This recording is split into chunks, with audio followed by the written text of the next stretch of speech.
কিন্তু বাবা ওই বাবাইকে যদি এ বাড়িতে নিয়ে আসো তাহলে তো। আরে কি বলছো তুমি নিহার?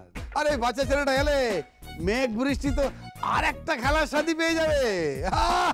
তিনজনে মিলে বাড়িটাকে এবারে মাতিয়ে রাখবে, দেখবে কেমন জমবে, খুব ভালো জানো তিনজনের মধ্যে, বুঝলে?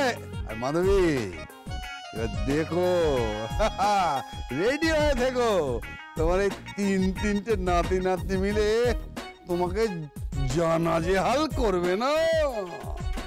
আমার নাজেহাল হওয়ার অভ্যেস আছে, সেটা নিয়ে তুমি ভেবো না। ও মাই গড, শেষে বাবাকে ওইভাবে নাচানো বোধ হয় বাবাইকে মেনে নিতে হলো।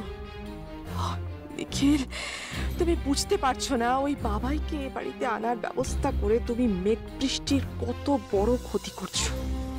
মেঘ বৃষ্টিকে ওর থেকে দূরে দূরে রাখতে হবে, একদম দূরে দূরে রাখতে হবে। বুঝতে পারছেন? বুঝতে পারছেন? হ্যাঁ, আপনারা যে খবরটা পেয়েছেন তা সম্পূর্ণ ভুয়ো, পুরো ভুয়ো। কি কি রক্তিম, বলো কিছু বলো। অ্যাকচুয়ালি ওই পুলিশ কাস্টাডি থেকে বাচ্চাটাকে বাড়িতে নিয়ে আসার ইনিশিয়েটিভ তো বাবাই নিয়েছে। আজকে তো বাবা নিজে তার নাতিকে কোলে করে নিয়ে বাড়ি ফিরবে। কি তাই তো বাবা, তাই না? আসলে যিনি খবরটা দিয়েছেন তিনি বোধহয় বাবার উপরে পুরনো কোনো রাগ বা গায়ের জ্বালা মেটাবার জন্যই এই কথাগুলো বলেছেন। আসলে বাবা কিরকম মানুষ সেটা তো আপনারা নিজেরা দেখতেই পাচ্ছেন। আর তাছাড়া আমাদের বাবা মিস্টার কমলেশ ব্যানার্জি এত এত মহান একটা কাজ করেছেন, তার জন্য কিন্তু উনি কোনো রকম প্রচার চান না, তাই তো মা? হ্যাঁ, মানে ওই খবরের কাগজের হেডলাইন কিংবা ব্রেকিং নিউজ কিচ্ছু চান না উনি, তাই না বাবা? বাবার প্রচার না চাওয়াটাই তো স্বাভাবিক নিখিল। বাবাই আমাদের কাছে ছিল, আমাদের কাছে থাকবে, আমাদের ছেলে, ওকে আলাদা করে আশ্রয় দেওয়ার কি আছে? আর এতে মহত্বেরই বা কি আছে? যাক, শুনেও ভালো লাগলো। আপনাকে হ্যারেস করার জন্য আমরা সত্যিই খুব দুঃখিত। বোঝাই যাচ্ছে পুরো ইনফরমেশনটাই ভুল ছিল। কমলেশ বাবু, মনে হচ্ছে এটা কোনো আপনার শত্রুপক্ষের কাজ। শত্রু বলে শত্রু? আমার সন্তানই তো এখন আমার সবচেয়ে বড় শত্রু। আমি তো আপনার বাড়ির গেটের কাছে সপাচে কর্মীকে দাঁড় করিয়ে রেখে এসেছিলাম। কেন?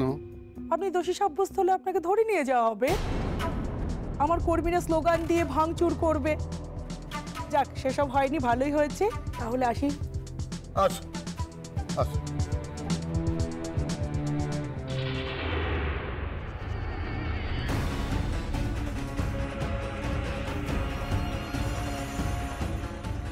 भाग गया?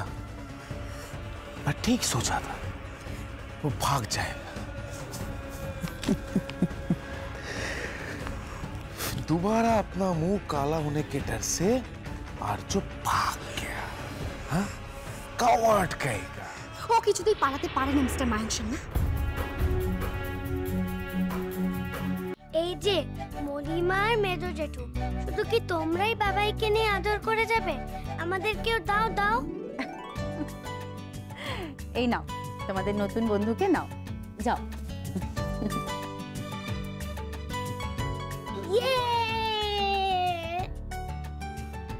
জানিস বাবাই, আজকে বজরংবলী আন্টির খেলা আছে। বজরংবলী আন্টি খুব ভালো ব্যাডমিন্টন খেলে। আন্টি এলে তোকেও বলবে ব্যাডমিন্টন শিখিয়ে। ও হ্যাঁ, তাই তো। ও নিখিল, একবার টিভিটা খোল না, দিয়ার খেলা বোধহয় এতক্ষণে শুরু হয়ে গেল। হ্যাঁ,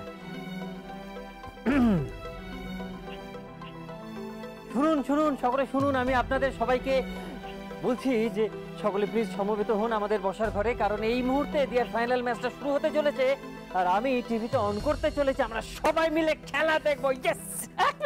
এক মিনিট, আমিও দেখবো, মানে খেলা দেখবো দিয়ার, আমিও। আপনি আবার ব্যাক টু প্যাভিলিয়ন? একেবারে ওয়াশিংটন ডিসি থেকে এখানে নেমে চলে এলাম। আসলে কি জানো তো, নিহারের বাবা আর আমাকে ওই আমেরিকান প্রেসিডেন্ট ডিনারে ডেকেছিল স্ত্রীর সঙ্গে। তোমার দৌড় যে একদিকে বারাসাত আর অন্যদিকে বারুইপুর, সেটা সবাই জানে। চেপে যাও। এরকম করে বলছো কেন নিহার বেবি? তোমরা খেলা দেখো, আমি যাচ্ছি। এ কি বেয়াই, আপনি ঘরে চলে গেলে কি করে হবে? আমি তো ভেবেছিলাম আপনি আর আমি পাশাপাশি বসে ক্লাব হাউসে একবারে খেলা দেখব। মানে এত ভালো প্ল্যান, একটু ভুল হয়ে গেল। হ্যাঁ, ক্লাব হাউসটা ক্রিকেটে হয়, ব্যাডমিন্টন নয়। আহা, খেলা তো যাহা ক্রিকেট তাই ব্যাডমিন্টন।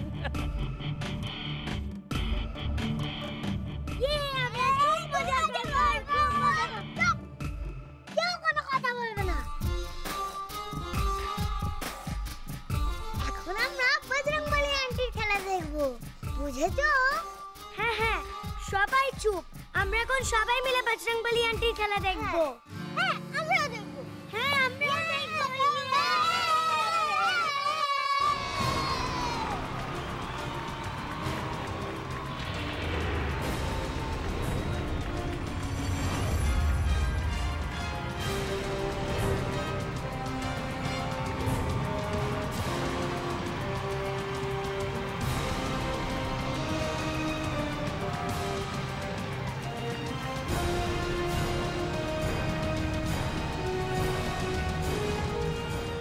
আমি জানি না আর্য তুমি কোথায়, কিন্তু তোমার চিঠিতে লেখা ছিল যে আমি আজ খেললেই আমি তোমাকে দেখতে পাবো।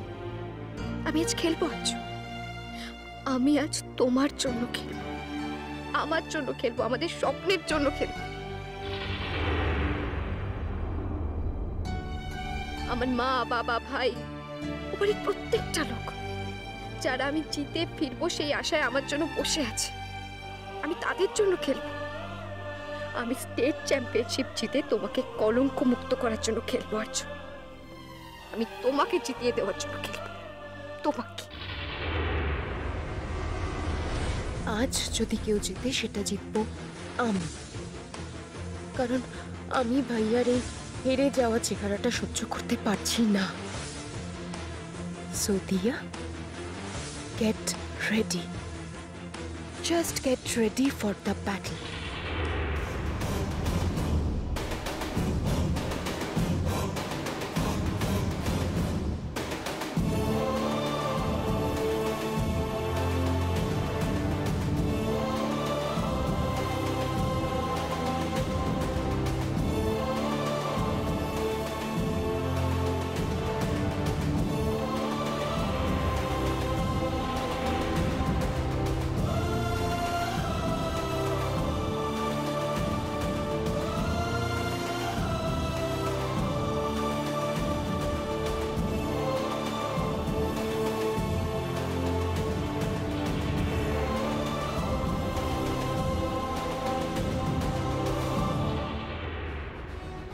अब मैच शुरू कीजिए।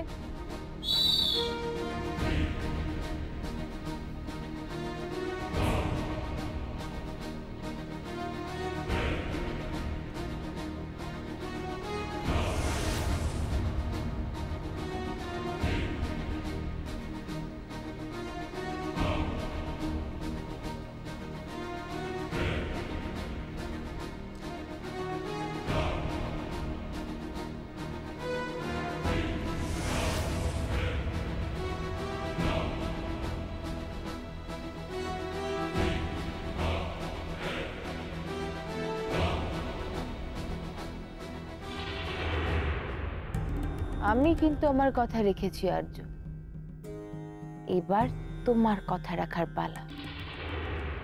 আজ কোনো দিকে না তাকিয়ে খেলো দিয়া। তোমার প্রত্যেকটা স্ট্রোক যেন আজ তোমার সাথে হওয়া প্রত্যেকটা অন্যায়ের জবাব দেয়। দিয়া, মনে রেখো, পৃথিবীতে কেউ তোমার আপন নয়। সবাই তোমায় ছেড়ে চলে যেতে পারে, শুধু শুধু ওই র্যাকেটটা তোমায় ছাড়বে না। খেলো দিয়া, ওই র্যাকেটটা দিয়েই তুমি পৃথিবীর ইতিহাসটাকে বদলে দাও। তুমি কোথায় আর্য? তুমি কোথায়? একটা বার আমার সামনে এসো আর্য, একটা বার আমার সামনে এসো। কোথায় তুমি? তোমার দিয়ে ওর কথা রাখতে পেরেছে আর্য? কোথায় তুমি আর্য? কোথায়?